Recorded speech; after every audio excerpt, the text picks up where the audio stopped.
got nothing. My computer coming on. There we go.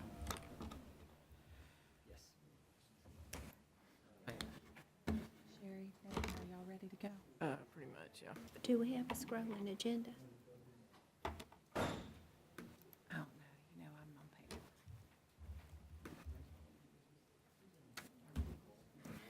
Ready?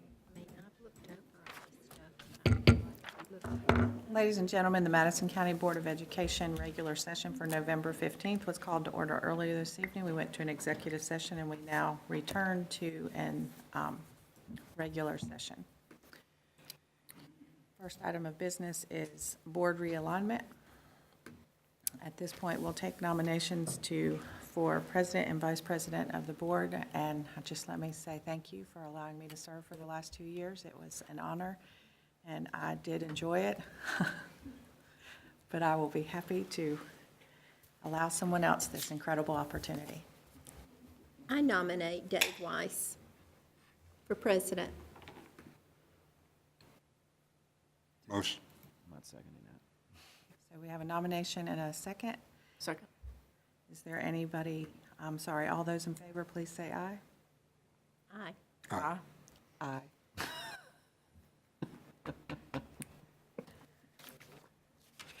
Move, man. You want to use my computer?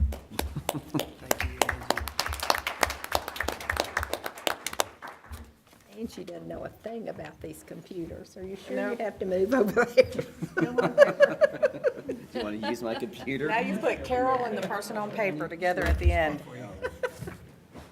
Angie, are you leaving this for Dave? Yes, I thought it matched his outfit better than mine.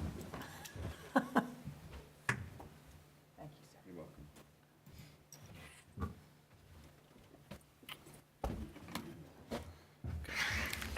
All right. Where is it? Open the floor. Nominations for vice president.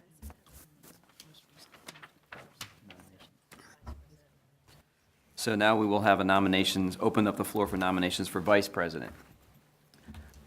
I would like to nominate Mr. Nathan Curry for vice president. I think my other speaker was not as loud. Second? Okay, we have a motion and a second to nominate Mr. Nathan Curry to be vice president. Is there any discussion? All those in favor, please say aye. Aye. Aye. Anyone opposed? Congratulations, Nathan. I can stay where I'm at, right? I can stay right here? Yeah, I don't have to swap with you. you're still number one. Okay, all right. This is My no computer seat of doesn't- importance. Either my computer's dead, dying, or just doesn't want to cooperate at the moment. There it is.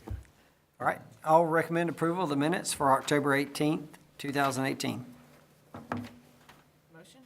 Second? We have a motion and a second on the recommendation of the minutes for October 18. 18. Do I have any discussion? Okay. All those in favor of approving the minutes from October 18th? Say aye. Aye.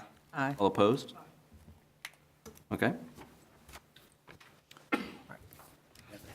Request to address the board. Okay, we have a request to address the board at this time. Is that individual present? Thank you.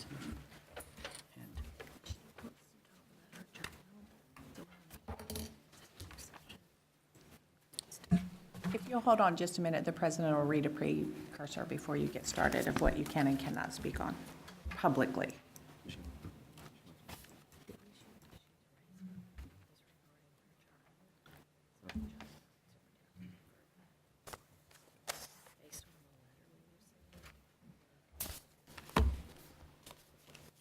Do you want to go ahead and do that? Hi, I'm Cynthia Thompson. I'm the attorney for the school board.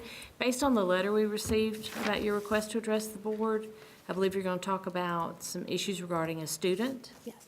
And that student's rights are protected by federal law under FERPA, so we'll need to take this into an executive session. So, do we have a motion, or you guys asked for a motion? So do we have a motion on the floor to take this request to address the board into executive session? Motion. Second? All those in favor say aye. Aye. Aye. And Anyone we'll meet opposed? with you in another room. Okay, so ladies and gentlemen, we will be adjourning into executive session for approximately the next 5 to 10 minutes, and we will reconvene. Okay.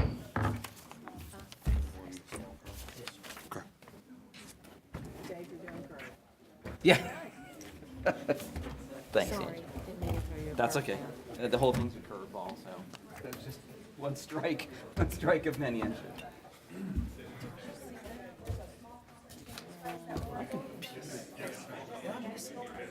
You did.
We had it over on the other side. Hey, the lady didn't care. She just kicked him out, and took his seat.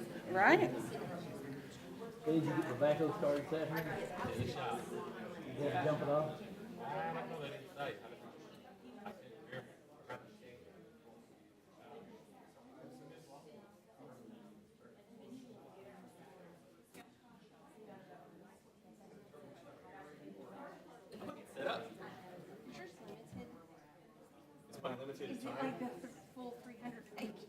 Yeah, I'm gonna read each page. For comments?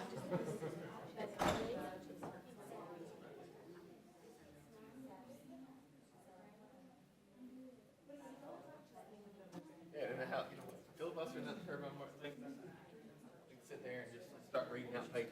Exactly. Should I do that as a? I don't. If you guys are start on page one.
got a stencil to go on my inmate uniform.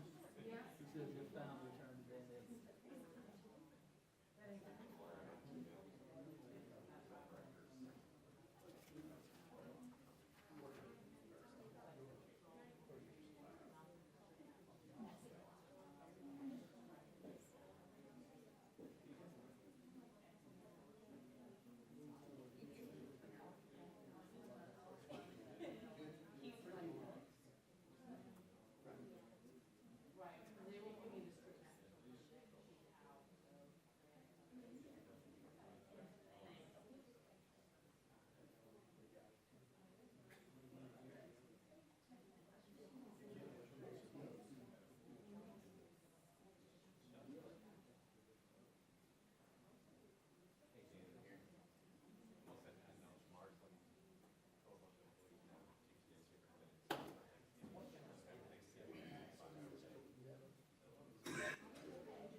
to get my computer working because I have nothing. I don't.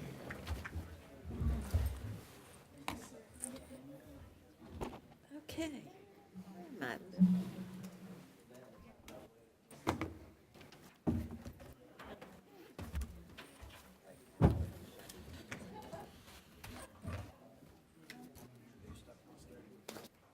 Yes. I don't have everybody back yet.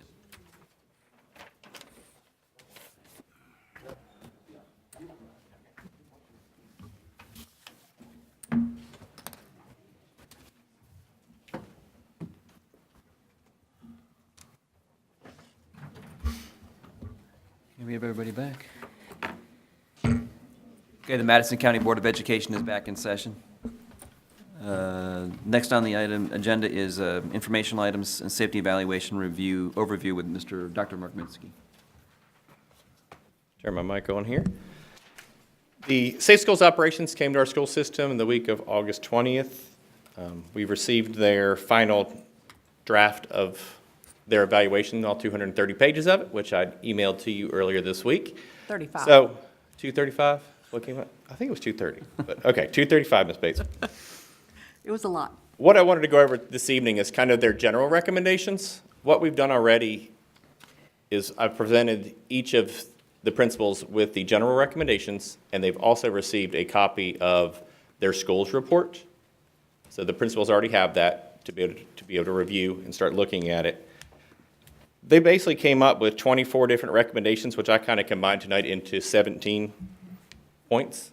So I won't read the entire 230 pages of the document to you this evening. So, starting out with number one, actually before I get into this, one of the things that they mentioned to Dan and I the other day when we were on the phone talking about the evaluation is, as far as systems that they've evaluated, they said that we were the top system as far as safety goes at this point, and we've kind of already shared some of the things that we have in progress, and they were very, very impressed with what we're doing. So for us, this not only is giving us 24 different areas to improve on, but it's also validating that what we're doing and what our schools are doing, what our school resource officers are doing, it's pretty good.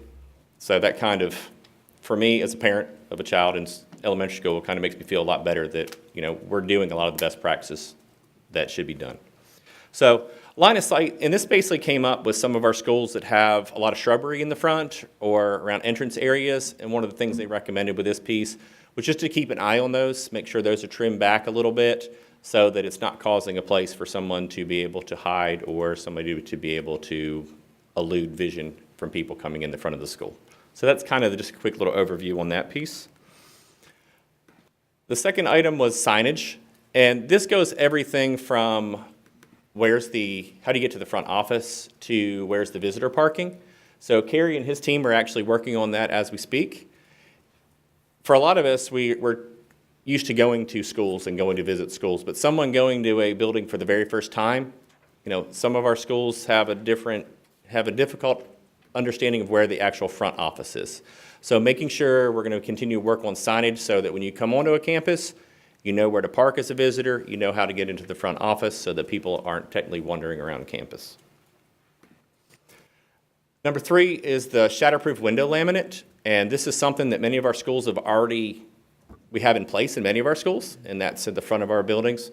And Kerry and his team are working on a contract to get additional schools done. So our goal is to have this Shatterproof Window laminate on all of the front door areas of all of our schools. So that's kind of the progress we're working on, and the money that you guys provided for us earlier I guess that was last spring. We've been waiting for this document to be able to use that money, and that's one of the things that we're going to be moving forward with. It was the Shatterproof Window laminate. The Airlock system, all of our schools, as of today, correct me if I'm wrong, Kerry and Dan, but they all have at least an Airlock system where you have to be buzzed into the school, and or they have what we call a video phone, where there's a little camera outside, you hit the button, talk to the receptionist, and they let you in the door. One of their recommendations for some of our schools is to have that, but also have an area where parents have a defined lobby. Mount Carmel is an example. Endeavor is another example, where you come in, once parents get into the front door, there's, in the reception area, what their recommendation is to provide another airlock so the parents can't get past that front lobby. So that's something Carrie's already has a contract. They're also getting bids on that. So we're looking at making those changes to several of our schools. And due to safety, I'm not going to go through all of them right now. The PA system updates, Mark Wilson and his team are working on getting the PA systems changed over to voice-over speaker systems for all of our schools. So that's currently in process right now. And we'll continue working on that. Based on the E-rate money, am I correct, Mark? And the funding provided by the board, we should be able to do that for all of our schools, to have those up to date. Video cameras is another different pieces. Their recommendation when I talked to them about video cameras was to make sure that we have pretty good coverage where people enter the building or come onto campus. So that's something we're going to evaluate and look at coming up with camera packages for our schools. Be a camera and a DVR. For some of our schools, they've just spent money recently to buy new cameras and DVRs, and Mark's going to work with those schools to see if we need to upgrade their DVR to provide more capacity, that they could add additional cameras or additional storage, which would provide additional storage time. The MERT team, we currently have Donna Stiles and the nurses have worked, and we have our medical emergency response teams at all schools.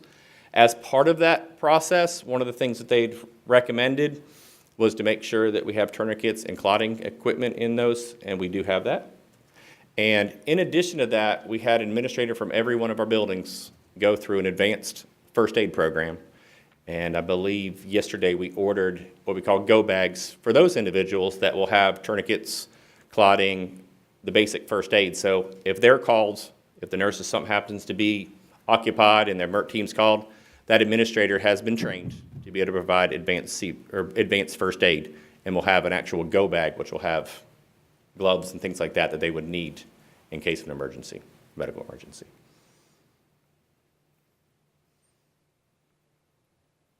Computerized Visitor Monitoring System. This is another piece. Carrie's in the process, and we're in contract with that, Carrie, is that correct?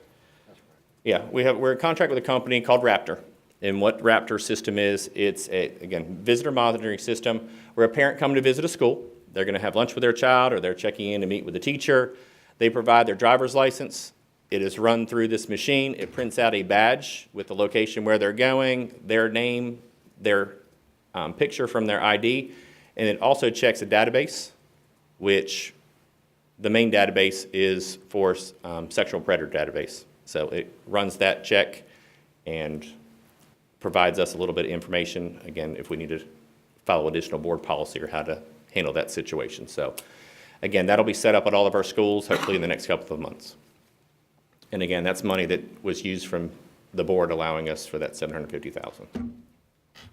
Training, pretty much any time you're doing type of safety or any type of thing, they always recommend additional training.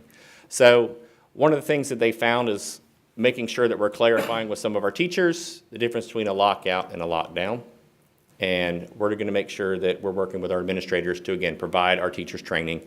And I know we have so many things that we have to train on, PLCs, this and that, but we're going to make sure that we get some of these pieces in place so that teachers are able to have a good understanding of what's going on as we move forward.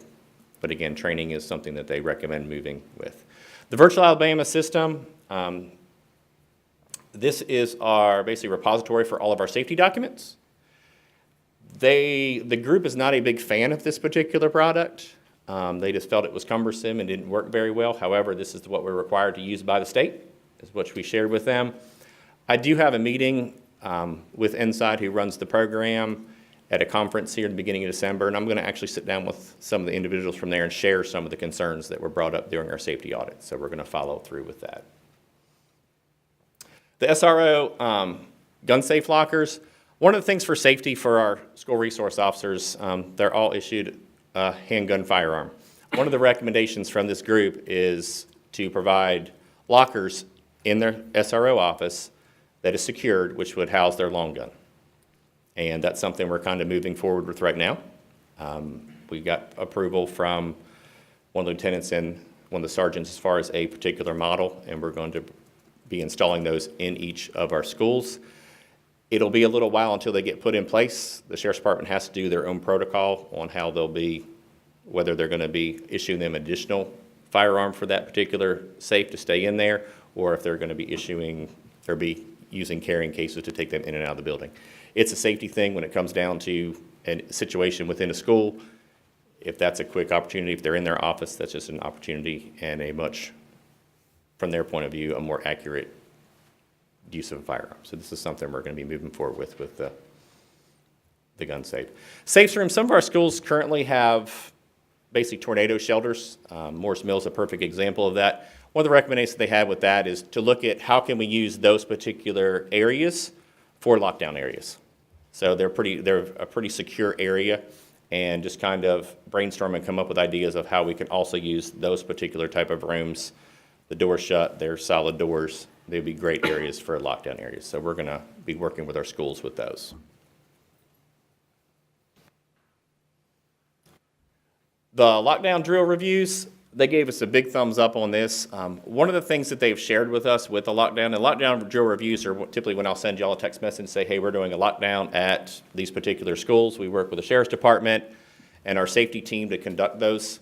We also provide the school with areas of strength, areas for improvement, and any areas for immediate action that we feel need to be done immediately and getting addressed. They said these were outstanding practice. One of the things that they recommended was to not do them unannounced. And their point of view was the stress it causes students, parents, and teachers by coming in and doing an unannounced lockdown drill doesn't really meet the needs of what you need to get done with the drill. So what we've been doing is we've been providing a scenario for each school. So the school will provide us, I'll walk in, give them a scenario, and we actually give it to them ahead of time, and then they will use that scenario for their lockdown drill. And that's giving the teachers a little bit different idea of what's going on. So instead of, for example, the one we did most recently is the scenario was there are two people in the parking lot, one has a firearm. And what I say, go. So what they have done is instead of just calling lockdown, lockdown, lockdown to put everybody in lockdown and you don't know where the threat is, part of the announcement now is lockdown, lockdown, lockdown, threat in the front parking lot, threat in the front parking lot. And what that does, it allows teachers and administrators to make a decision on best practices of what they need to do to make sure the students in them and they are safe. So if the threat is outside in the front parking lot, that gives you a chance to check to make sure there's no students in the bathroom, that any other type of doors have been secured towards the back of the building, and just allows them to make better choices. So we're evaluating on those particular scenarios, and the schools have done very well so far, working forward with that. The locked or primed doors, and that's basically one of our best practices that we've been doing in, I would say at this point, all of our schools, and that is if you're in teaching, we're asking the doors be locked, and or the schools are using a magnet on the door's locked, and there's a little magnet, what they call primed. So if a lockdown occurs, they don't have to try to fumble with the key. They pull the magnet, pull the door shut, and the door's locked. So that's something that they, again, recommended we make sure all of our schools do, which at this point, the majority of them are doing that already. Numbering all exterior doors, and this is just to give, and Kerry and his team are working on that now. It's amazing how many exterior doors we actually have. If you drive around some of the schools that have been done, I want to say one of our schools, I think, it's like door number 54. So what that does is it allows our resource officers, our administrators, if there is a medical emergency, they can tell the ambulance, hey, come to the north side to door number 32. And that gives them quicker access as opposed to coming in the school, going through all the hallways. So it's a safety piece that it's pretty simple to do, and it's something that Kerry and his team are working on. Access by first responders, and that's something we're working on. Currently, everybody at all the Sheriff Department from sergeant level and up have all-access swipe cards to our buildings. So if SWAT's called, they have a swipe card, they can get in the building using the swipe system. One of the additional things we were going to look at adding is coming up with some type of lockbox that we can have that provides a master key for inside of the building. We can get them in, we just want to make sure they also have access to the classrooms. So that's something that Mr. Evans is working on right now to try to help us for first responders coming in. And then the SRO program. They were very complimentary of our school resource officers, their knowledge, what they do for us every day. And again, I'm hoping in the future that we can go from 10 school resource officers and we can put one in every school. In my opinion, it's kind of one of the safest things we can do moving forward. So those are the things, the overview. So at this point, I'm just going to see, do you guys have any questions as far as what was presented and what was shared with you guys in the document and what we're currently doing?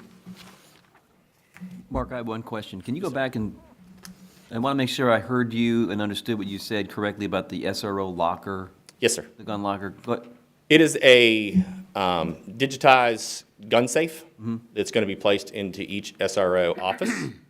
And inside that office is where they'll maintain their long gun. Right now, they're maintained in their car. Got it. So if an issue happens in the school, the option would be for them to run out to their vehicle to get it, as opposed to having it readily available. you're fine. I didn't hear the word long in front Yes. of gun, so Yes, sir. when you said gun, I'm like, well, wait a minute, that doesn't Yeah. make sense. No, they'll have their pistol on their side as normal. But as far as the long gun goes, that'll be in a safe in their office. Do we have safe room, I'm sorry, Go ahead. besides the one new school, or is that it? And Carrie, I'm going to ask, make sure you correct me if I'm wrong. As we're building new classrooms, one of the requirements is they are at that code. So it's classrooms moving forward. It's not typically going back. Morris Mill is one. Do we have? And Madison County Elementary. Madison County Elementary School are the two, which the two newer construction. They actually have rooms in their school that are considered tornado shelter areas. It's not like a safe room you might build in your house. It's not like for an intruder, so It has additional, just whether, yeah, it's It's a weather safe room, basically. that basically a they- tornado shelter.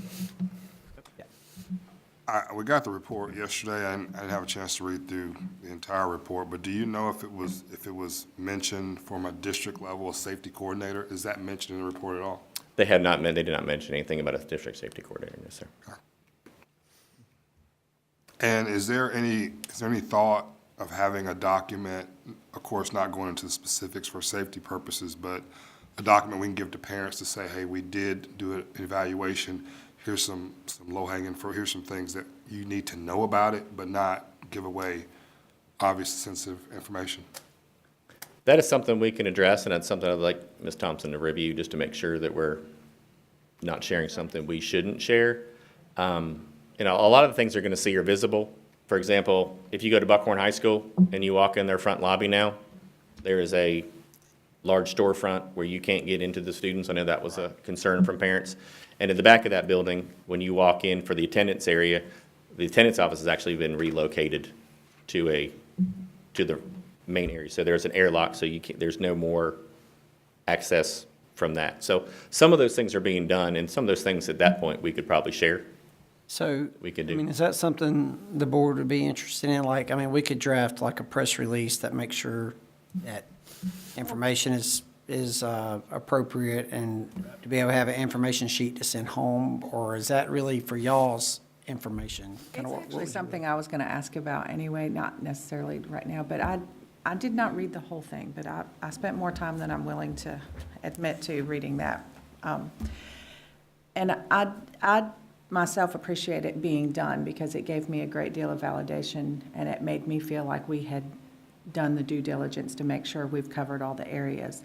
But one of the things that I was impressed with was how often in that 230 some odd pages, they complemented things we had already done or already had in place. For instance, I know Dr. Minsky worked hard on the MERT program, and they complemented that. I know Central School had a very complimentary first paragraph about things that Mr. Hughes had already done there, and many of the other schools had those things. I think those things that we already had in place that don't give anything away, I think our parents need to know that there were a lot of things we were already doing well, and we have some plans to move forward. I think that's something we should be proud of. And I'm very thankful we got this done, and I was impressed to read it. I mean, there were things that I was like, well, we probably should have done that a while ago, but there were also many things that I was like, oh, look at us, we'd already done that, and that, and that.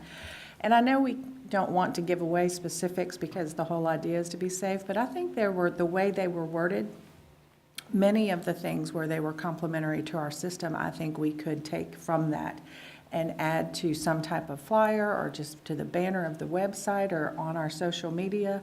And I go back to even at Riverton Elementary, there was an excerpt about some of the things that they had already done there that weren't necessarily safety from a lockdown or something, but for medical emergencies. And I don't think we're giving anything away by telling how we've prepared for medical emergencies. They happen.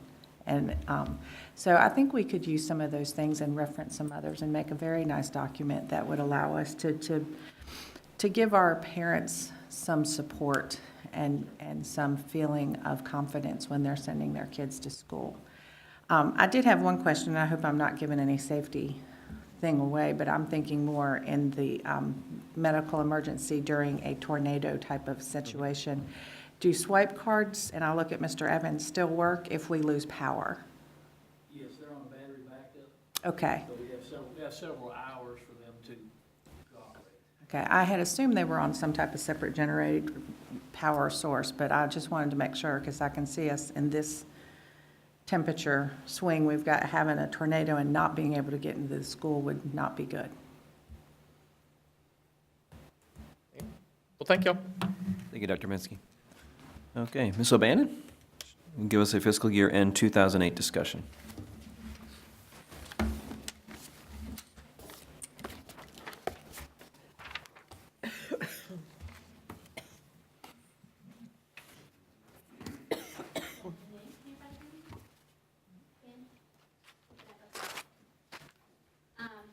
Just sharing with you a few slides to go over primarily our general operating budget, fiscal year end.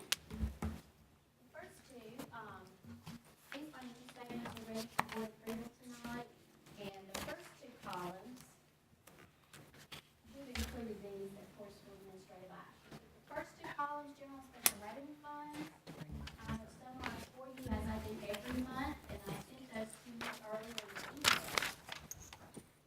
As I mentioned in the email, the census at the end of the year on a very good note. Not only staying within budget, but general fund revenues have a favorable variance when compared to the budget, as you can see, at 102%, allowing us to, our expenditures to go above slightly as well over the budget. So we ended the year, if you'll look at the bottom, the balance sheet, the unreserved fund balance at $16.4 million. And let's go to the next slide and look at that in greater detail. That unreserved fund balance is very close to last year. It represents 1.2 months of operating expenses, or 37 and a half days. So we are over our required reserve. And while this may look good, and it is very good, remember from year to year, as our expenses increase and we're able to do more, our 1 month reserve also increases based on that. But it's a good thing. It's similar to the revenue. As it increases in our property taxes, our formula tax, so does our match, required match. So it's a little bit relates to that, but just wanted to make that point. If you look at the 1 month operating required reserve is $13.2 million, and to make my point, last year it was $12.8 at fiscal year end 2017, and we ended the year last year with $15.6 million, just to make a comparison. But in that reserve, it represents set aside for October debt payments that are coming up of $1 million, same as last year, and we. As you remember, reallocated local funds that were originally budgeted for our building and property insurance in the amount of $481,000. Those were paid from the state supplemental funds that we received in early summer. Then we were also allowed to carry over our state supplemental funds that are earmarked. We set those aside for the building insurance that I just mentioned that we paid, and for security enhancements. So we have a balance in there of $330,430, and that's balance is earmarked for security enhancements and a bus. We were able to order our 20 buses this year without using that, so we carried that over.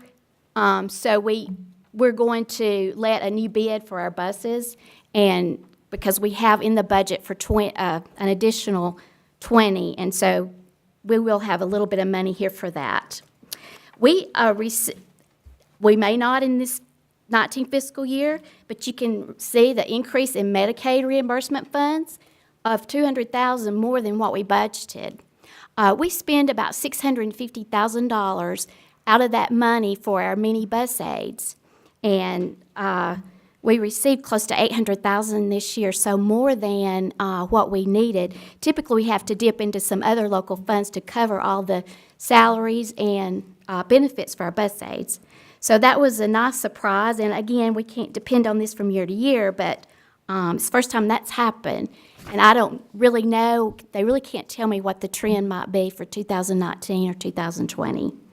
But hopefully, we're moving in the right direction there, and it will continue.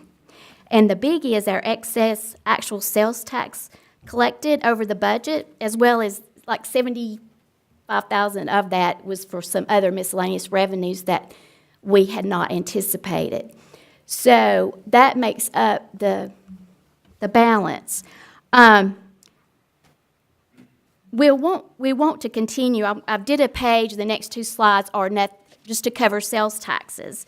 But we want to continue to keep a close watch on the, I know Mr. Massey is, this simplified seller's use tax as it pertains to internet sales, because we don't know how that's going, because we know less money is going into the education trust fund as a result of this act, and less is coming to us. But in spite of that, with the great economy right now, and consumer spending is up, we saw, let's look at exactly what we saw this year.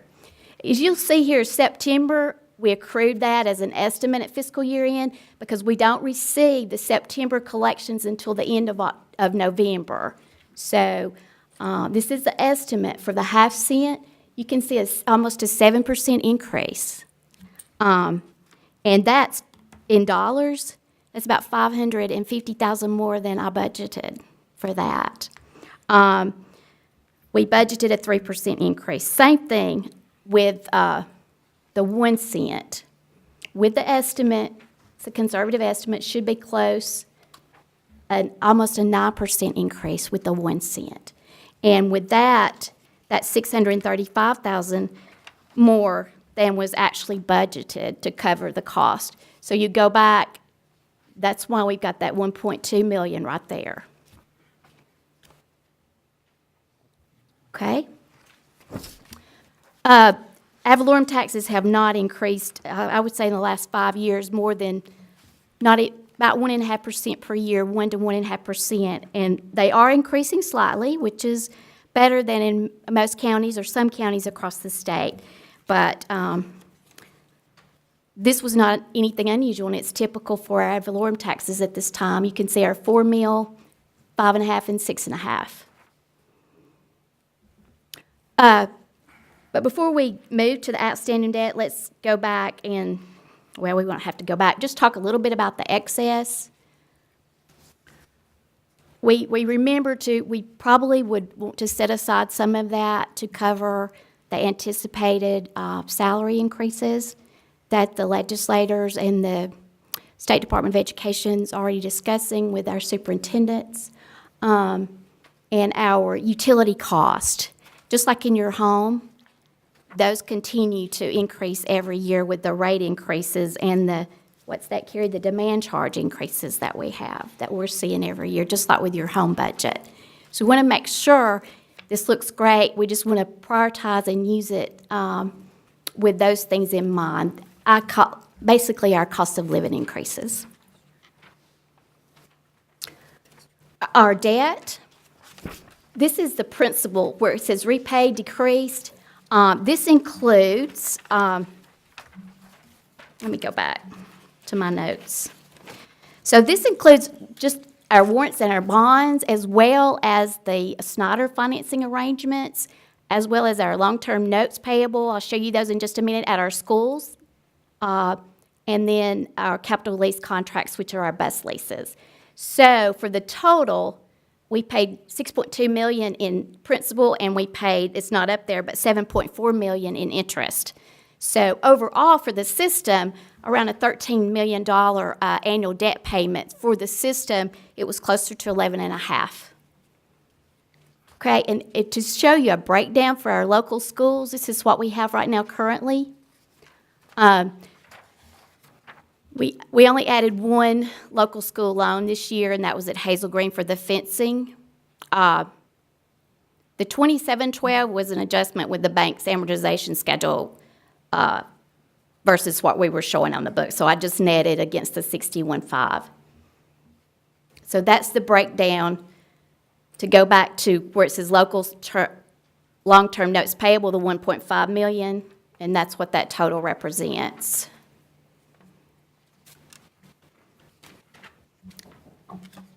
And I didn't put the use of those, primarily that's all for athletic facilities. And the rates are around 3.8% on all of those. Then the interfund loans that we have right now outstanding, the date they were approved, the amount, and the balances. Don't know how New Hope Elementary did that 4,000. I think they just gave us everything they had from that particular pot of money. But that's our balance. And we added one in October for Moore's Monrovia Middle for their Blue Ribbon Conference. It was $5,000 for professional development. And looking ahead, I try to update this a little bit every year. This is very, very general, I promise you. There's no way we could cover all the initiatives that we have going right now. But you look at the computer upgrades, excess textbook funds have allowed us to free up local funds for more computer upgrades. We have the instruction focus on professional learning communities and the resources and logistics that go with that for training, calendar. And I just included a few things in our capital plan, in our strategic plan. We'll talk about BRAC in just a moment, our remaining balance there. Of course, the security enhancements that Dr. Minsky just talked to you about, we're using our capital funds that were approved on the capital plan.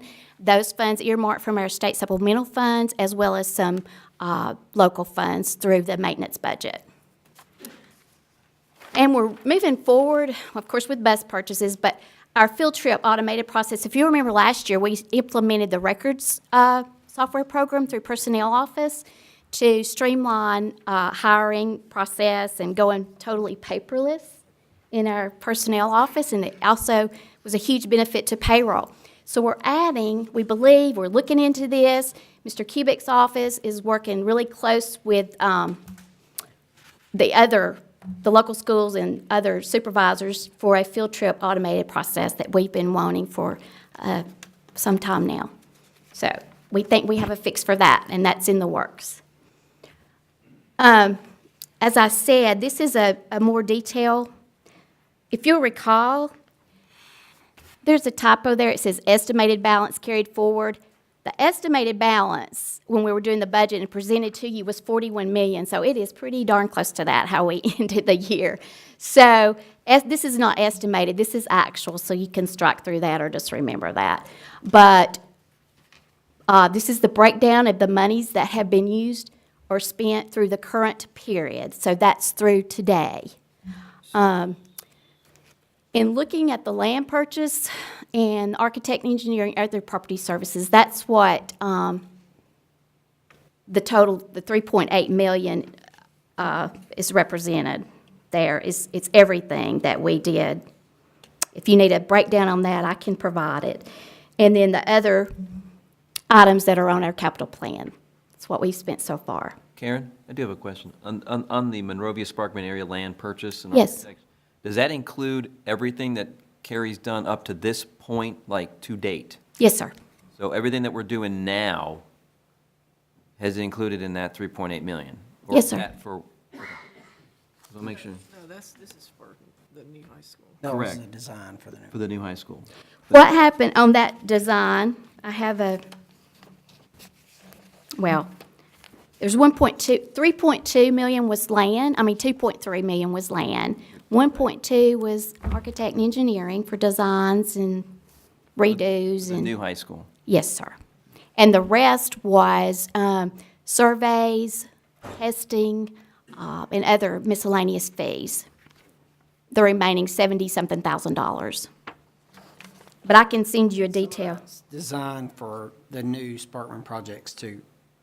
No, sir. Is that a separate, Well, can you answer that? I mean, that's the That was same my- that was my architect question. contract that we've had, so it's, I think that. It is, but the last payment we made was in January for this particular project, the Monrovia Area High School, was in January of 2017.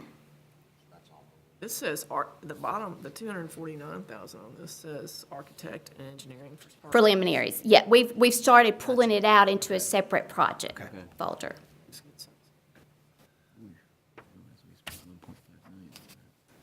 But that is to date. We spent for architect and engineering 1.4 million for the new high school. And then the other surveys, fees and tests, 80,000. And then the land was 2,332,000.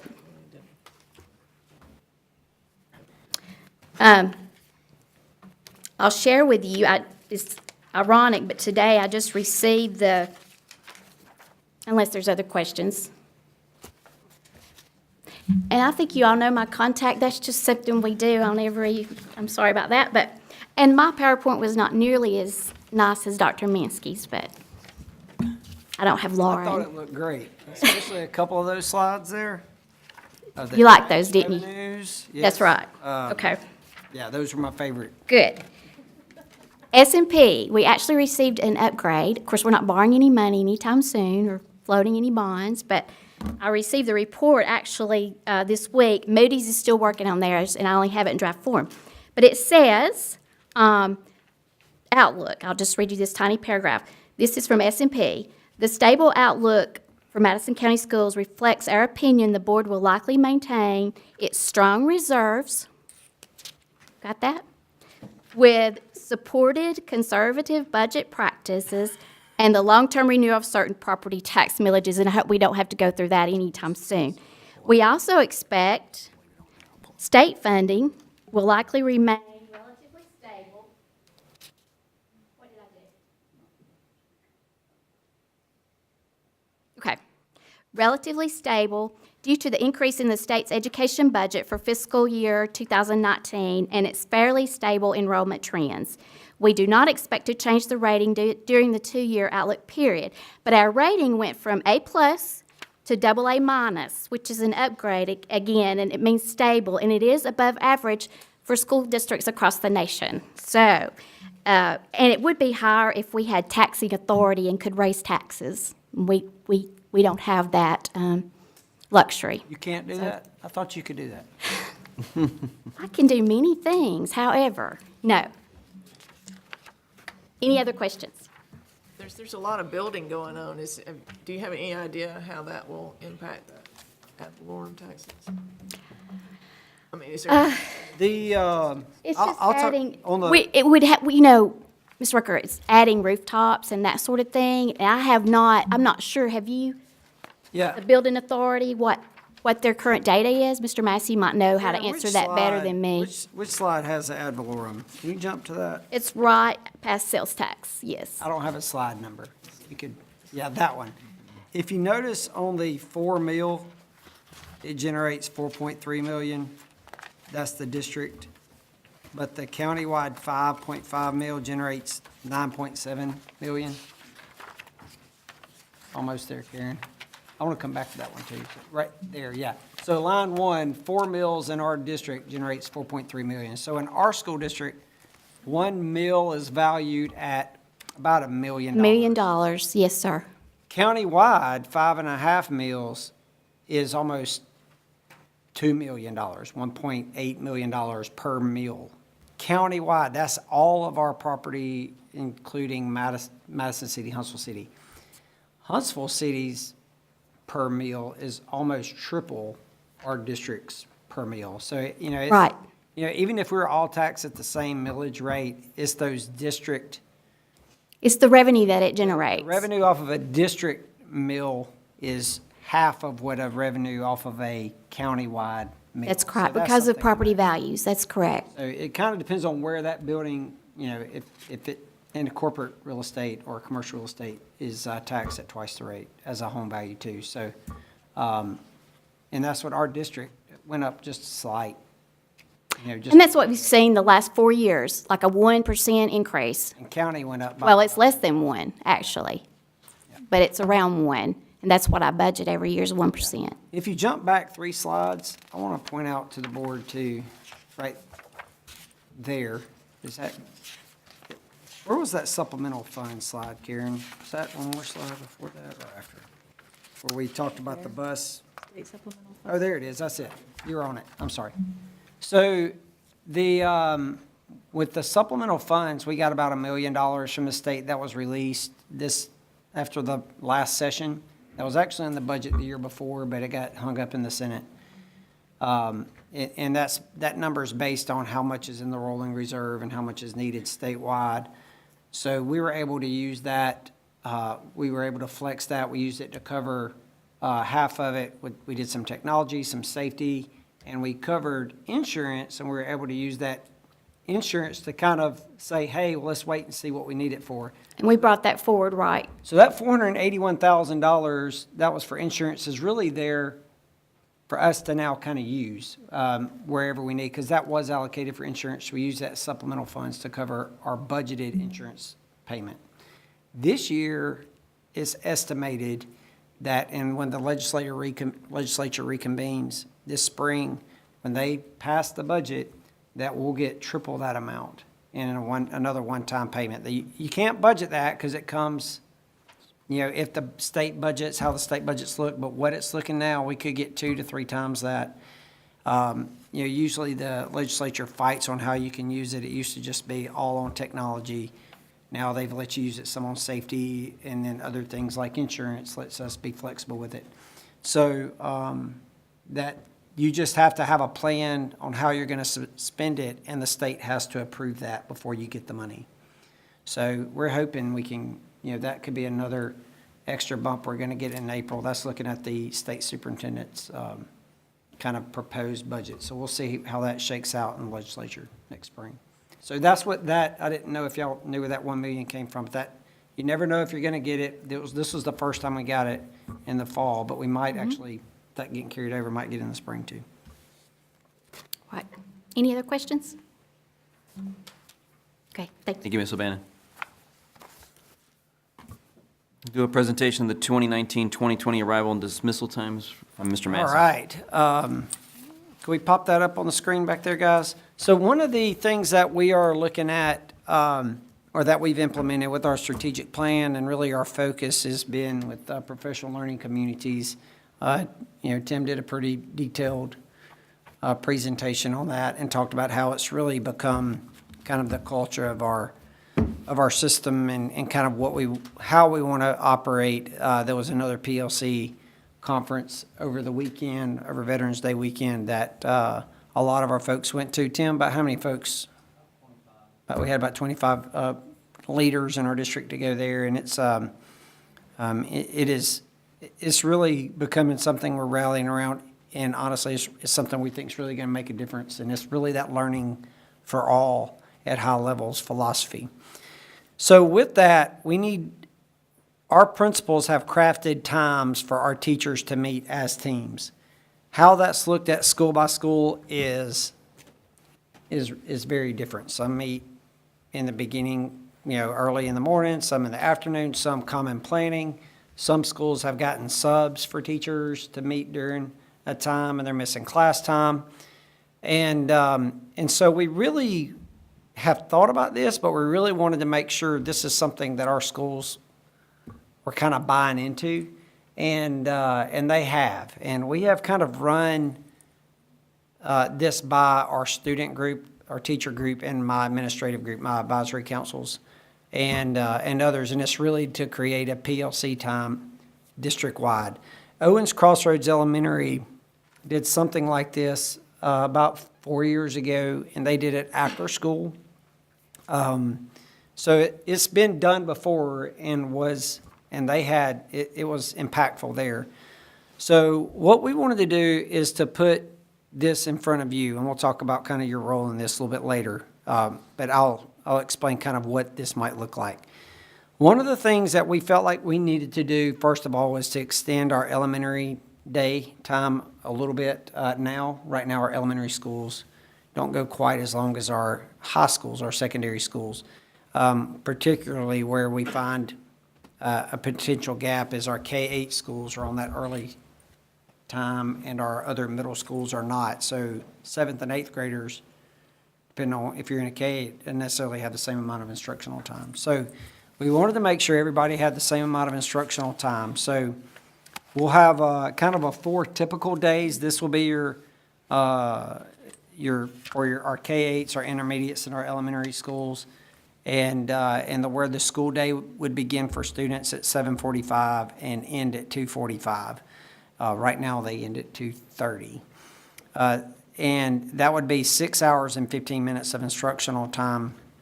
And there's a lunch, recess, transition element in there too. So instructional time would be 6 hours and 15 minutes for 4 days a week. On our PLC Wednesday, what we would like to propose to you is 45 minutes of time for teachers to be able to meet with their teams. And it'd be 1 day a week, and we really think Wednesday morning is the right time for this. And it would be every Wednesday. And that would be, teachers start their workday at 7:15. So this would be from 7:15 to 8. And what it would do is bump back the school start time.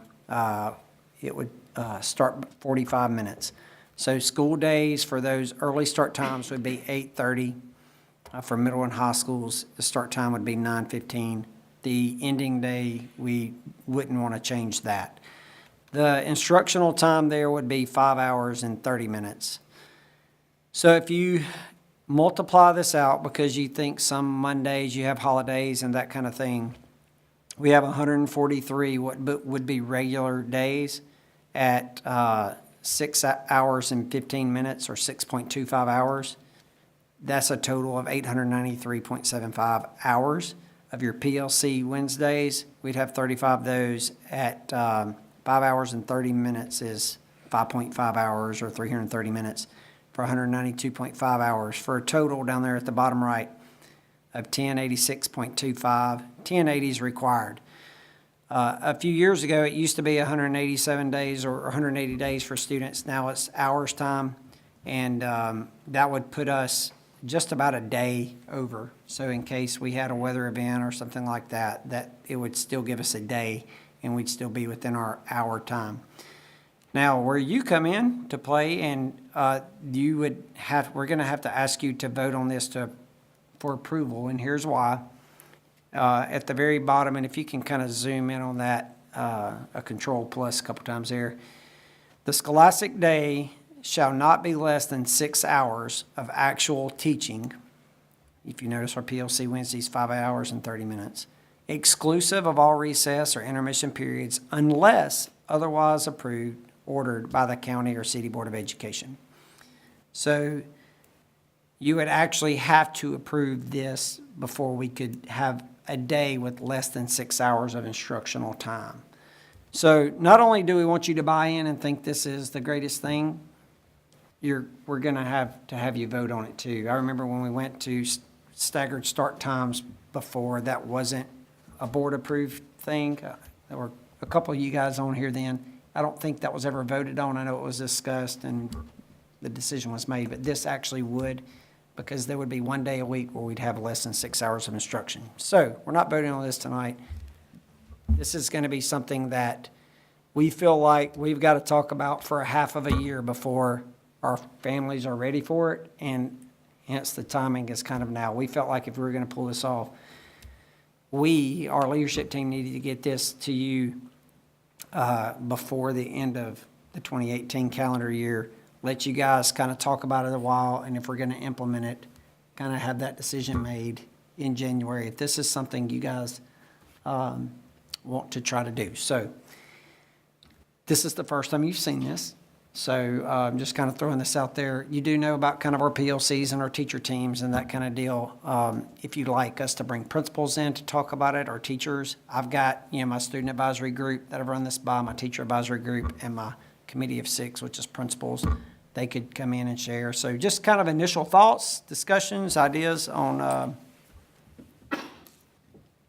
Have we talked to our bus drivers about, because the way I see this is that means on Wednesdays, the buses run 45 minutes later, right? yeah, their route would just start 45 minutes later. So all parents on Wednesdays bring their kids to school So 5 minutes later? if a parent wanted to bring their kid to school, like they have a routine, and I've got to drop my kid off at 7:15. I've just got to get to work. We're still going to allow, our schools are going to have something to accommodate that. Our support personnel will still be arriving their normal time. They're paid on an hourly rate. Because you can find after-school care all day long, but it is almost impossible to find school care in the morning. And whether you're putting your kid on the bus, and I don't get me wrong, I fully understand the importance of PLC as well as the opportunity for teachers to take time. But I think changing morning time is going to be difficult Disruptive. for, Buses will not run the normal time. Could they run the normal time and then accommodate all the bus kids with the support people? No, we would like, about, what percentage of our kids ride buses, Eddie? Maybe a little over half? And that's probably more weighted in our elementary. We have the staff that we think we could accommodate the car riders if they were dropping their kids off, but we would propose to run the buses 45 minutes later on those Wednesdays. It would be unmanageable with a support staff to Do the whole manage school. all your bus riders, right? Right. So Angie, your concern is the child would have to possibly leave the house after the parents left to get on the bus. correct. You'd probably have a lot of that, because I think I'm just making kind of a reaching assumption here. But I recall this from when we went to double busing, because it changed the time we started school. That's the time frame most people had to be at work, and it was the morning that was much more problematic to change your daily process than it was the evening. You can, if your kids are being bused to after-school care, after-school cares adjust to us quite easily, us being the school system. But to adjust in the morning for one day is difficult I'm speaking as a parent, and I'm assuming most of you guys that drop off kids, even if you don't drop your kid off, if you put them on the bus, that's, one day a week is hard. I also see this expanding the car rider drop-off. I mean, parents that would normally put their kid on a bus every day, and then, let's use elementary, for instance. They get there, if their son or daughter gets on the bus at 6:30, 6:35, which is not uncommon, I see it every day in my neighborhood. Now, all of a sudden, it's 7:15, mom and dad, they watch the bus go away, they get in their car and they drive away to work. Now they're waiting till 7:15, potentially, so now they're gonna be like, well, I'm gonna take my kid into school and drop them off early. So now you're expanding your car rider line, you're expanding all that. Yeah, and right now, we have some schools that do expand their car rider line earlier Exponentially. than others. I mean, the Central School is one, you can drop your kid off at 7 o'clock, and they're going to have a place for them to go. Not all of our schools do that. But with most of our younger kids getting on the bus before 7 o'clock, a 45-minute delay, it's not like they're getting on a bus young kids getting on there at 8 o'clock and then parents trying to get to work by 9. I mean, they're still getting on a bus really early as far as the work days there. We would want to have an accommodation on those Wednesdays for this to be able to work.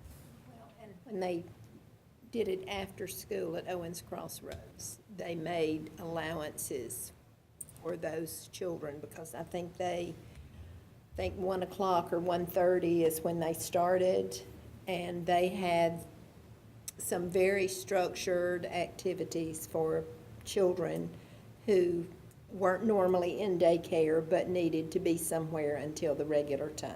All right, So I would think that something like that would have to happen here. that's right. And don't get me wrong, I fully recognize as a parent that the school system is not responsible for making sure that my kid is okay so I can get to work on time. I understand that as a parent and have said that many times to other parents. But I think we are going to have to look at the indirect consequences that occur when you have one day a week that is different, because that is more problematic for most people, because most people's schedule is not flexible enough to change one day a week. But if they came in at the beginning of the school year and they knew that all the days were going to be like this, that's a little easier to swallow. I'm not saying it's undoable, I'm just saying you're correct about it being at least a half a year to figure out whether you can change something like this for, about 18,000 people.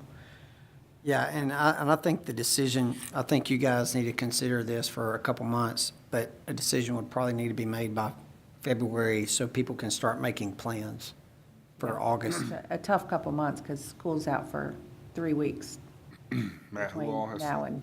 who all seen this proposal? Tim, I know my committee of 6, my teacher committee, which is one teacher from each school, my student group. Who have you? All the principals have seen it? Okay. Any community advisory groups, any That's what I was gonna PTAs, say. Have our CAGs PTSAs? seen it? No. And the other group of people I question is our special needs children and their bus aides and that sort of thing, because we have a fairly large population that ride the bus. So that's a different animal when you're trying to change that schedule for them as well. Well, I don't think that the PLCs are going to work unless we can find a time for these people to be treated like they're really professionals and that we consider them to be that way. And- Just trying to squeeze it in here or there when they have so many responsibilities, it's just not practical. So some way we have to sell this to the parents. Would it be better off to is there a reason we chose Wednesday and not, say, Friday? Yeah. So we, first of all, we thought about afternoon. But afternoon, our secondary schools have so many after-school activities. If it's baseball practice, where would those kids go before baseball practice? We thought about supervision, and there's a lot of coaches that wouldn't be able to attend the meeting. And this has to be everybody. We thought about Mondays or Fridays.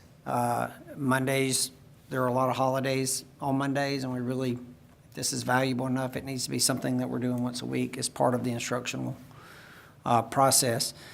And on Fridays, we didn't want to indicate a shortened day on Friday. More people would be like to take a 3-day weekend, not just employees, but students, families, and really we didn't want this to be a throwaway day that folks would use for a reason to have an extra weekend there. So we felt like that might affect attendance if we did it on Friday. So that's kind of how the 45 minutes as opposed to an hour, we didn't want to give too much time where their conversations kind of wander off. We wanted to be very direct. Teachers in these meetings are reviewing student data. They need to review this on a regular basis, and the whole point of the PLC is to react to that student basis. If a student is learning what they're supposed to learn, we need to have the next thing planned. But if they're not, there has to be immediate intervention for those students that aren't getting it. And that's really what this goes back to. This is not extra planning for teachers.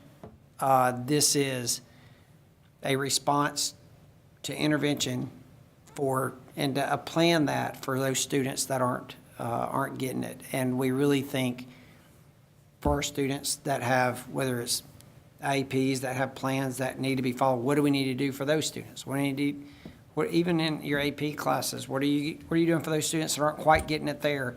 We need to have a plan for that, and teachers working it with teams and not in isolation is the only way to do it. How can we guarantee a viable curriculum in all of our geometry classes, in a school? you know, it kind of goes back to how do you beat the educational lottery system of which teacher you get? And really, this is the way to do it. Before we would have ever, and this is kind of what Tim said, before we ever had brought, or get to bring something to you as big and as something where y'all are going to have to answer a lot of calls on this. Before we ever brought it to you, the weight of that decision was going to be so large. We weren't going to do this if we didn't think all of our folks were 100% bought in. And we really feel like they are. And so before we kind of talk to parents or parental groups, we felt like we should talk to you first about it. So we wanted to make internally that's kind of what we can do, and we can start that process. I sent an email out to principals yesterday, or a survey about their CAG meetings that are scheduled, and if you hadn't scheduled one, let's get that scheduled so we can make sure that all of our principals are talking about this with our CAG members here before the end of the semester to kind of get feedback on that. What we've got to ensure before we take this to our parents is that idea that you can drop them off early is consistent and planned, because right now, yes, you can drop them off early there, but you can't drop them off early there. So Right. if you live in this, if you go to Walnut Grove and Hazel Green Elementary lets you drop off early, the parents in Walnut Grove want to know why they can't also do that. That's what I get more than anything else at the beginning of the school year is my nephew goes to Hazel Green and my daughter goes to Buckhorn, and I can't drop off early and they can. So I need to also be able to say, we have a consistent plan, it will be enforced, our administrators stand behind this, and not, oh, they decided not to do that. Yeah.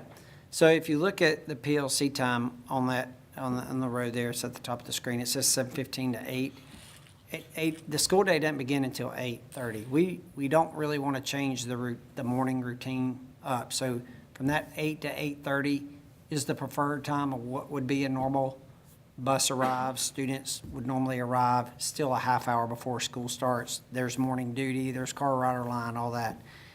That little window before then, that is normal. That's when we're going to have to organize something with our support staff or with volunteers or something to have things We've for got those to know kids. what that is. But we're not going to be doing PLC time until, boom, classes start at 8:30. We wanted to make sure that we still had that time window there, but So I think as you push this out to your CAGs and start introducing it to parents, the idea with why it is so important, that they're going to come up with ideas of what would need to happen in the morning. And it could be that we have to employ some aides or something. right. That's right. Yep. To, do something meaningful with it doesn't just need to be, if there's not something meaningful for them to do when they get there, then the rest of the Wednesday will suffer. Right. Yeah, it needs to be something enriching or, Right. yeah. The scholastic day part of it, so, that reads like that's the law, that you have to have 6 hours. If And we you, can just override that? well, you got to have 6 hours unless the board approves a different time. Does it say that? Or- Yeah, underlined code part, exclusive of recess or intermission periods unless otherwise ordered by the county or city board of education. So basically, the recommendation and the approval will be you're okaying us having a day less than 6 hours. And we're staying within the required 1080 per year. Yes. Technically, that's arguable whether that code arguably is superseded by the new law of 1080 hours. But we would still, the 1975 law that's cited there is a lawyer could argue that would be, the new law supersedes that one. I've not seen any of this before tonight. No, yeah, so, but we'll talk with the State Department and make sure that part too. But I think we could probably try to not do it, but I do think it's important for everybody to be bought in with this. And if we're not, we don't need to do it. Okay, so we'll let that simmer and move on. And we are ready for administrative Oh, I'm sorry, no, before administrative items, I got D. There's a position that I would like for you guys to consider, and that is for the Director of Equity and Innovation. I am gonna, before we discuss this, I am gonna not recommend this, which is item G tonight. So that's on the agenda, but I'm gonna rescind my recommendation on that. So for tonight, this will be just for discussion. So if you pull that, that job description up, you can see the Director of Equity and Innovation will be responsible for developing and implementing short and long-range equity and cultural diversity plans in line with our strategic plan. Under the general direction of the Deputy Superintendent, the Director would work as a liaison and resource to all parties that will be affected by our consent order that we are working towards. The Director will also serve as a representative of the district in matters concerning the consent decree. We've got a list of duties and responsibilities. Number 11 is other duties as assigned. And we have our qualifications and preferred qualifications that are kind of according with our new job descriptions. This would be on the Director level. So open it up to any questions or how this would work from you guys.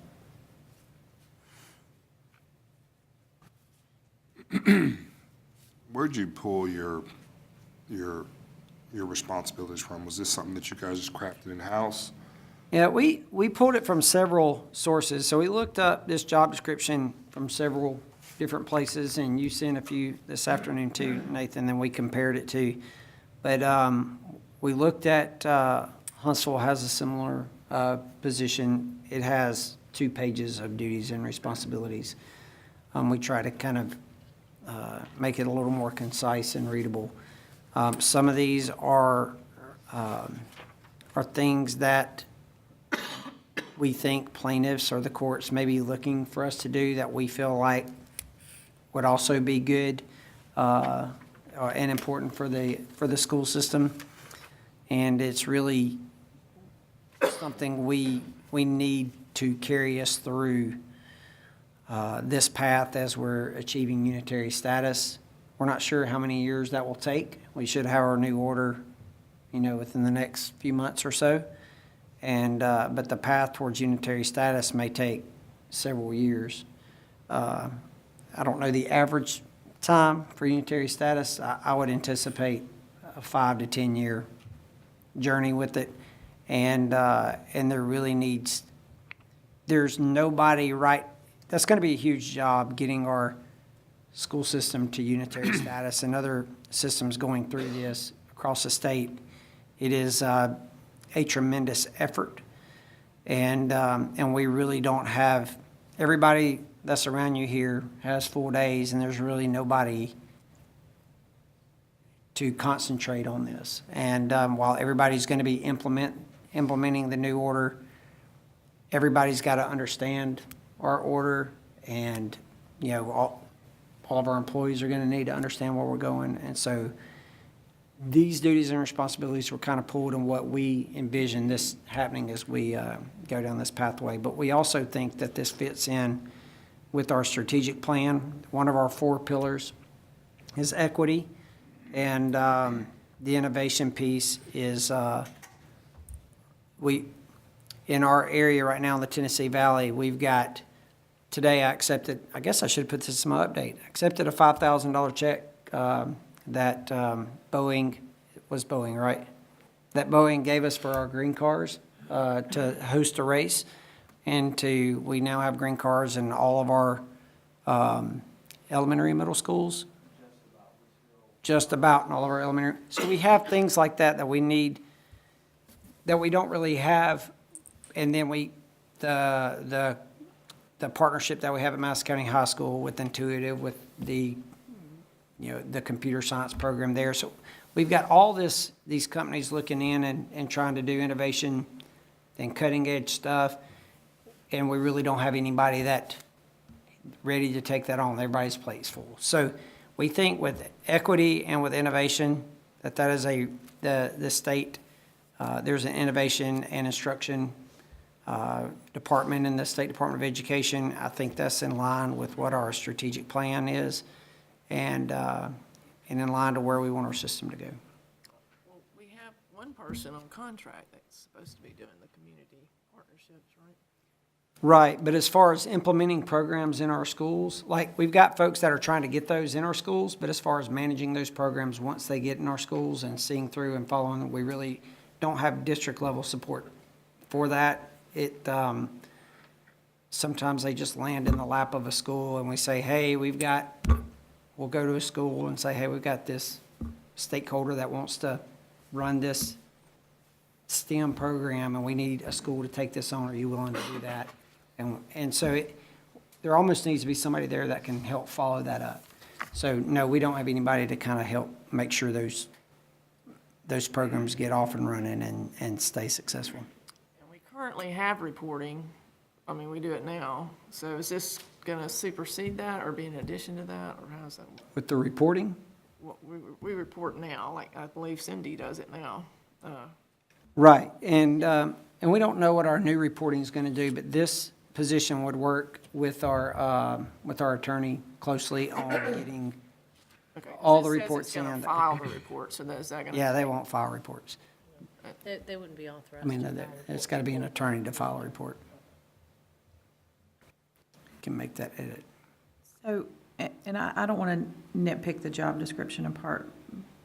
That's not my goal here, but I agree with something I've heard Ms. Rucker say, that, you know, when the consent order goes away. So numbers 2, 3, and 4 all deal with how this person would work with specific departments. But really, if we're going to implement a consent order and also make sure that our strategic plan is in line with the consent order, shouldn't that be just an item that says we'll work with all departments? Because what happens when we realize that another department that's not listed in this job description has something in the consent order or strategic plan that needs to become more equitable? I think that listing out the departments specifically in each item may limit to us to what departments may need to work with this person in order to continue to do a good job past the consent order into the future where we still are remaining equitable. So a lot of just about all of our job descriptions, especially at a high level, have the other duties as assigned. But we wanted to make clear of what are going to be the responsibilities of this job. Like,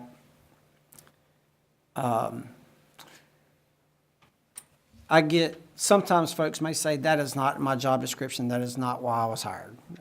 My job is this area or this field.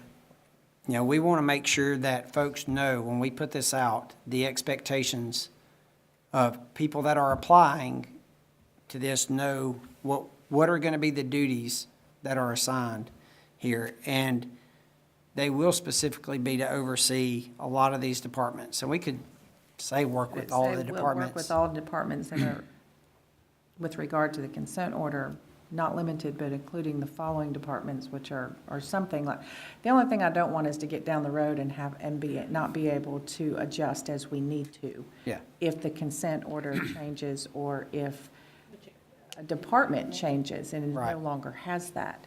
My other question is number 9. It says coordinates the equity task force. Do we have an equity task force, or is that? Yeah, that's one of the things that we're going to look at putting together. And with our new consent order, we're going to have one. So perhaps this person should, Lead. okay, so that's why it says coordinate. That would actually be, as we're in negotiations, we would like to have a district representative on that task force. And this person's part of their role would to serve on that. Do we know what the makeup of that equity task force is supposed to look like? There's going to be some negotiation with how many members are going to be on there, but it's going to be made up of students and stakeholders. How many the plaintiffs would like, a couple dozen, we'd like less than that. But we would like a district representative to be on there too, and so it would define that. But, you know, if we made a general statement about working with the system through the consent order, that could consolidate several of these points, if that's something you're I don't want interested in. to we back could do that. ourselves into a hole where somebody says, well, it's not my job description to work with transportation. in the consent order. It's only my job to work with student services, which transportation may have been a bad example because it probably falls under student services. But my other question is, and I'll be fair with you, I always get this backwards probably, is if we're going to eventually approve a job description, we also need to approve where it goes on the salary schedule, correct? But I never recall which comes first. Do we approve a salary for a job description, or do we approve a job description with a salary? So there's already a salary schedule for this. It would be on our director level. Okay, would we need to approve that salary? So at you've the already same approved time? that, Strand. Okay, Salary schedule, according to the salary schedule. but it doesn't say, so it would go on It would the go under director, The director line. of the salary schedule. Yeah. certified, correct? Not like, okay. And our timeline on this, I mean, is there a specific timeline? Is there, an objective to have this person hired and in place within the next 30, 60, 90 days, or? Well, I had it on here for this evening. Obviously, there's some questions about it, so I want to make sure I get your questions answered and y'all feel good about this. I will express the need for this is very much needed. And so it is, sooner would be the better as far as the help that is needed, that there's a job that somebody needs to be doing right now. And so we've got folks that we're pulling away to do this, that this is easy. So if you guys are ready to approve this in December, I would love to recommend it then. And if not, then Well, do we need to have a meeting earlier than December in order to get if we approve it, in order to get it hired for in a timely manner, do we need to have a meeting earlier in December or even November in order to do? yeah, if we end up scheduling another meeting to have to, which it looks like we might, to go through our consent order stuff, if you guys are ready then that would be great. Anticipate you needing another meeting to discuss Yeah, the legal proposals. right, We don't meet till the 13th, And yes. we have a at deadline. just that one meeting, so. So we have a deadline on the Anticipate 15th. that being enough meeting time. Ms. Bates, if you were to, let's just say, approve it on November the 29th, which is 2 Thursdays from tonight, then it would have to, we would post the following day, which would be the 30th. It would have to run for a minimum of 14 days. So that would put it closing on the 13th of December, which would give the superintendent basically the week of the 17th to the 21st to, if you get the applicants in, interview and all, which could be possibly bringing you guys a selection for the first board meeting in January. That's provided you then on the 29th and were to approve the position at that point. So it's gonna be at least 14 days just for running posting time from the night of approval. If that helps at all with the timeline. So are you trying to tell me that that's doable or not doable? The 29th would be, we would need to have a board meeting by the 29th if you were willing to approve this in order to give the superintendent enough time to get hired so that he could bring you a name in January. At our first meeting in January. Is there any way, like principals are on 3-year contracts, is there any way to structure central office for that kind of accountability? No, there's a special statute that created contract principals, and it only governs principals. They're the only position that you can. There's 3 different classifications of employees, and I support certified and principals. Principals are on the contracts that you can't put anybody else on a contract except a principal. There's some wording that we can talk about later. I think all this is kind of driving to the consent order.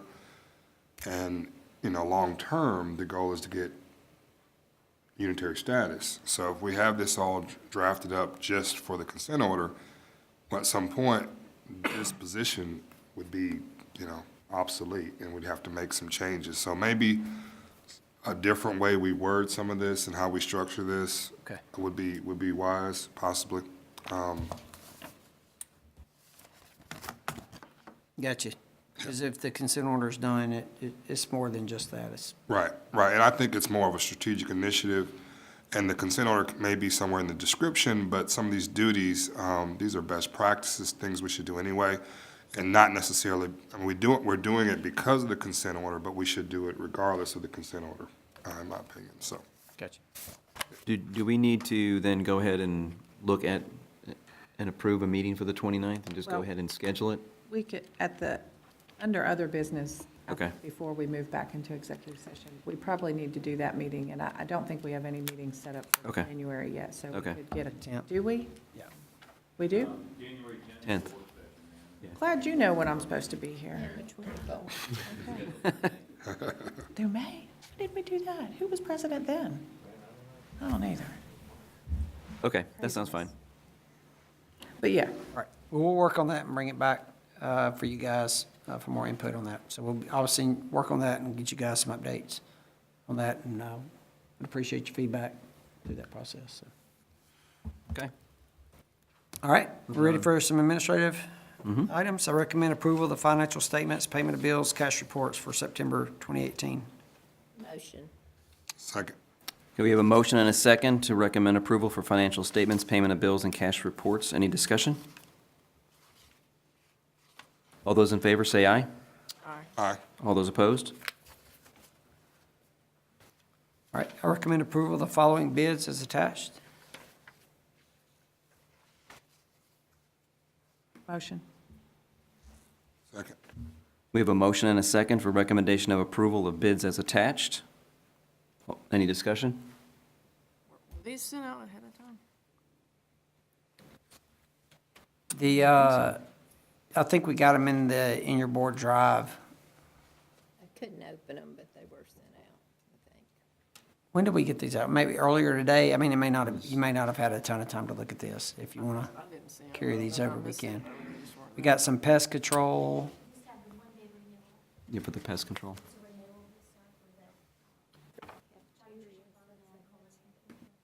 So that's the only one that falls under this category. Yeah. Yeah. Oh, yeah, it's not our big bids. Any further discussion? All those in favor of approving the bids as attached, say aye. Aye. All those opposed? Okay, I have two change orders that I'm going to recommend in one recommendation here. I'll split them up if you'd like. I recommend approval of the change orders for Buckhorn Middle School gym unit replace as attached, and approval of the Buckhorn High School storm damage repair cooling tower as attached. Okay. So we have a, go ahead. Motion. These are both decreases. can't need a discuss till second. we have a second. Second. We have a motion and a second for recommendation of approval of the change item for the Buckhorn Middle School gym unit and the Buckhorn High School storm damage cooling tower. Is there any discussion? Are both decreases? Are they decreases, both of them? Okay.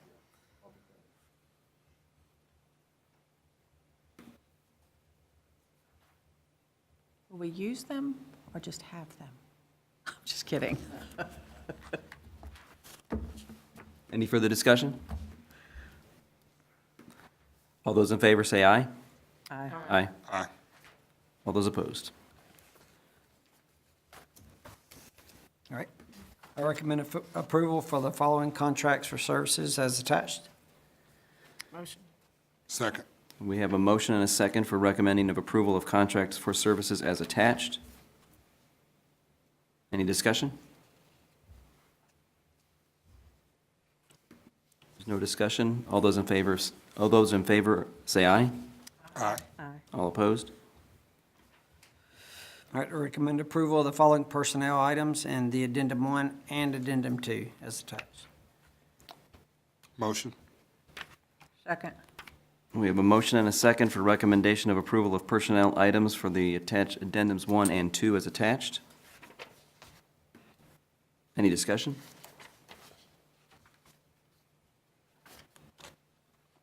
If there's no discussion, all those in favor say aye. Aye. Aye. All those opposed? I recommend approval of the following supplemental contracts as submitted. Motion. Second. We have a motion and a second for recommendation of approval of all supplements as attached. Any discussion?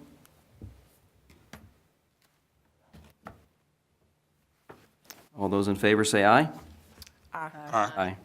All those opposed? You're scratching that one off. We're skipping G, I will not be making that recommendation. I will, for item H, I recommend the board authorize Mary Stump to negotiate and enter into a resolution session agreement, mediation agreement, or settlement agreement with a special education complaint regarding a special needs student. Motion. Second. I'm gonna need that. We have a motion and a second for recommendation of approval for negotiating authority for Mary Stump to negotiate and enter into a resolution session agreement, mediation agreement, or settlement agreement in a special education complaint regarding a special needs student. Any discussion? No discussion? All those in favor say aye. Aye. All opposed?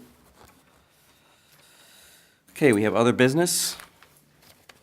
Apparently, we need a board meeting in November. And I just want to say, when the personnel agenda has people on it that you remember their birth, it's a little Not too sure I would have, shattering. I'm just want to say not too that. sure I would have been so forthcoming with Well, I'm that very happy information. for those children who are now old enough to work with children. I'm not going to call them by name, but that was a little sobering. So are you asking for a November 29th, is it a special session or is it It would be a a special session? Special session and Botox, Why apparently. the 29th? How many do we need, Cindy? That depends on how far we get. So could we need one sooner than that? Yeah. Next week is, Owens Crossroads has their CAG that night. I already said I would come, but Next What night week? is that, the the 25th? 29th. I know next weekend is Thanksgiving, but there's a lot of discussion to be had, is there not? It's a work week for I mean, for several days for the central office, Monday and Tuesday, I guess. I know Monday, we have Tuesday. some updates. The 19th, the 19th? it's fine with me. I was gonna walk the Galaxy of Lights, but I guess, We're going. can we do Okay. it while we walk? So it was for them, the 19th. 19th of November, next Monday? Nathan? Do y'all want to do it during the Yeah, day or what time? that should work. What time? I was about to say, we may need to start a little early. I mean, there's a lot in this, there's a lot in this pending litigation. Can I call it what it is? The DOJ and the LDF and all those things, we need to make sure we're doing well. Should we start it at 3:30? Madison boardroom will be out of action Monday, Tuesday. Yeah, we can won't meet in the need small it. conference room. Would 3:30 be acceptable for everybody on Monday, the 19th? And we need to call that a special session, correct? Special session. Because we could then approve things that come out of that session if possible, or no? You could vote on things if they were on an agenda when the meeting started. If they were something that we needed to move forward with quickly in order to meet all the deadlines that they have set up in the consent If it order? was on the agenda when the meeting started, you could vote to approve. Okay. So we can get out of that meeting, determine if we need more dates from there and set those And dates. set Yeah, those set other those dates. dates. Unless you want to set some dates aside now, but I think we should go into that meeting next week and then kind of judge it See from where we there, are. see where we are. starting at 3:30? If everyone's okay with 3:30? I have a meeting that lasts until 3. That usually gets out on time, but it is possible I would be, but Okay. I can be here within reason. I have a 1:30 to 3 before that should it Okay, slide over. okay. Well, we'll leave it at 3:30 for Monday, the 19th then. Because believe it or not, the hospital's not closed the week of Thanksgiving.